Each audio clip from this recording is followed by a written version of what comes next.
તો તમને હવે જીપીએસસી એવો પ્રશ્ન પૂછે, ઓકે, હું અહીંયા એક વિધાન લખું છું કે નીચેના પ્રશ્નનો મને તમે જવાબ આપો કે બજારમાં ફુગાવાની અસરને ઘટાડવા માટે આરબીઆઈએ નીચે પૈકી કયા નિર્ણય ન લેવા જોઈએ.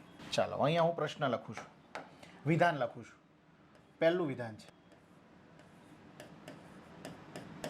રેપો રેટમાં વધારો કરવો. બીજું બેંક રેટમાં ઘટાડો કરવો. ત્રીજું સરકારી જામીનગીરીનું વેચાણ કરવું.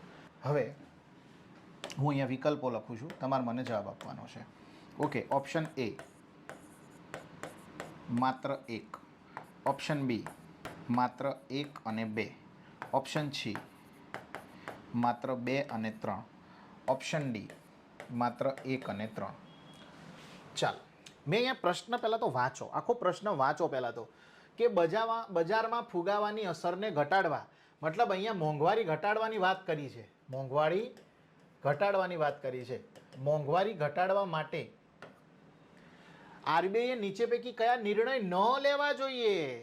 અહીંયા શબ્દ જે છે આ નિપાત છે, ન લેવા જોઈએ.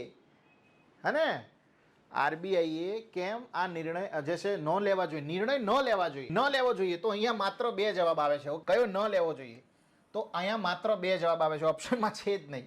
ઓકે, કયો નિર્ણય ન લેવો જોઈએ? તો માત્ર 2 જવાબ, માત્ર 2 આવશે. કયા નિર્ણય લેવા જોઈએ? જો એવો પ્રશ્ન હોય કે કયા નિર્ણય લેવા જોઈએ, તો જવાબ આવશે 1 અને 3. કયા નિર્ણય લેવા જોઈએ એવો પ્રશ્ન પૂછાય તો જવાબ 1 અને 3. કયા નિર્ણય ન લેવા જોઈએ એવો પ્રશ્ન પૂછાય તો 2. આ પ્રકારના કન્ફ્યુઝિંગ સવાલ પૂછાશે. ખબર પડી? આ છે જીપીએસસીના પ્રશ્નો. આવા પ્રશ્નો પૂછાશે.